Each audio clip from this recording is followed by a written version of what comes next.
Hello world and welcome to example number, I don't even know what number we're on, but I generally will not be surprised if we're reaching like triple digits of Nintendo proving to the world that they absolutely hate their fans. This is something that should be well known and something that everyone should know, but for some weird reason, even to this day, and I know moving on in the future, there's still going to be a lot of people who act completely delusional and just pretend that no, Nintendo isn't an evil company who just absolutely despise their fan base, and the only reason why they get away with it is because they make extremely good games. No, that's not true. This is just one mistake that Nintendo made, and they will just never do it again. Because I think we all know that's how Nintendo works. Do something that's absolutely terrible and treat their fans like garbage. They do it once and never again. Well, guess what? Not so long ago, Nintendo decided to come out of their cave of hatred and just absolutely blast a couple of people, and this time they decided to use some good old classic tricks that they have been doing for the past couple of years. So basically there's two incidents of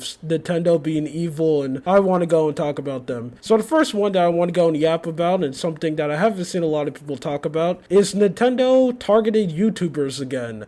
And guess what this YouTuber decided to do? Making a YouTube video showing him emulating a Nintendo game. Something that's not really that much of a big deal, something that is not hurting Nintendo at all, and something that literally every other game developer in this space is 100% fine with, and Nintendo's like the only company who gets absolutely angry and decide to blast people. This time the victim is a YouTuber known as Retro Game Corps, and Nintendo decided to hit them with the good old classic, I'm gonna give you 2 strikes. Now, I'm pretty sure we all know why them doing this is something that is cartoonishly evil, mainly because I think we all know on YouTube, if you get 3 strikes on your channel, you're out. You get kicked out and sent to the Chaos Realm where Havoc can go and do questionable things to your channel. Now here's the thing, Nintendo giving this person 2, they're basically just like dancing on them and teasing them like, hey, we're gonna give you 2 strikes, but suddenly out of nowhere we could just act up again and just completely delete you off the existence of YouTube. You know, we just have the power to do that,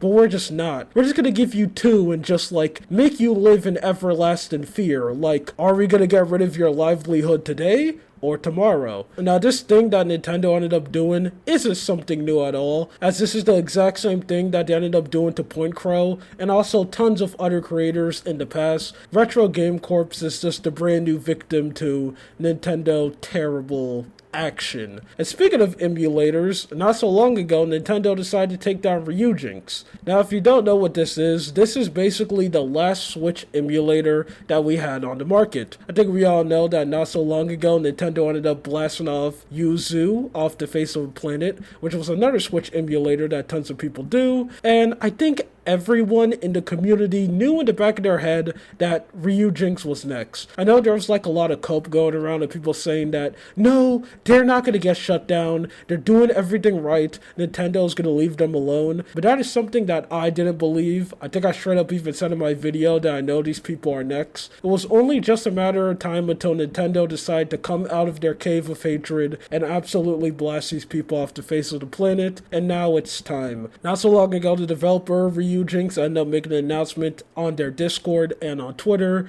that they ended up getting a message from Nintendo basically telling them to stop what they're doing right now. Obviously, seems like the development team of Ryujinx ended up agreeing with Nintendo, because if you try to go on their website, it basically shows up to a blank page, so it looks like the development of this emulator has 100% stopped, and people are now having a hard time using it.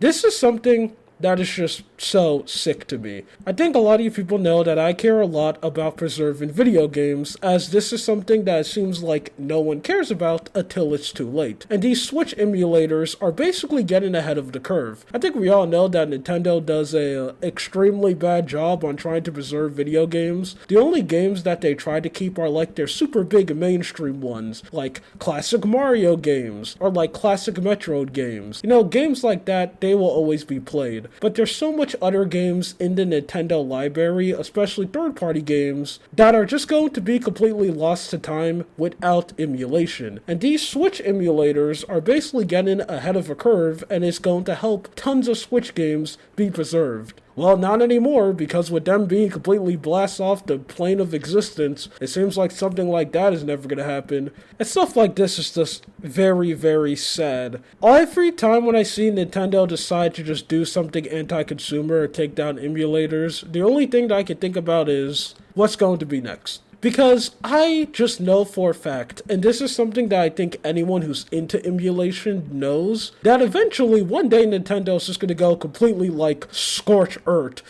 full on do a final explosion and just get rid of every single emulator that's emulating Nintendo games. I know that's just going to happen one day. Even though I think that's something that's physically impossible, because even though Ryujinx did get shut down, it's not the end of emulating Nintendo Switch games. A new company's gonna come and someone's gonna try to take their place. And then they're gonna do it for a couple of months and then they're just going to get completely blasted off the face of the planet. But I just get so scared every time when I see Nintendo do stuff like this. And we can't really do anything about it because Nintendo's in their legal right. If they want to take down people emulating their games, they have the legal right to do it. Now, me personally, I don't think it's morally right because let people do whatever they want with their games, especially games that they bought. Yes, I'm not going to be delusional. There are bad actors out there who use emulation to pirate and steal games. People do that. But a lot of people who use these devices to emulate Nintendo Switch games, they literally bought the game.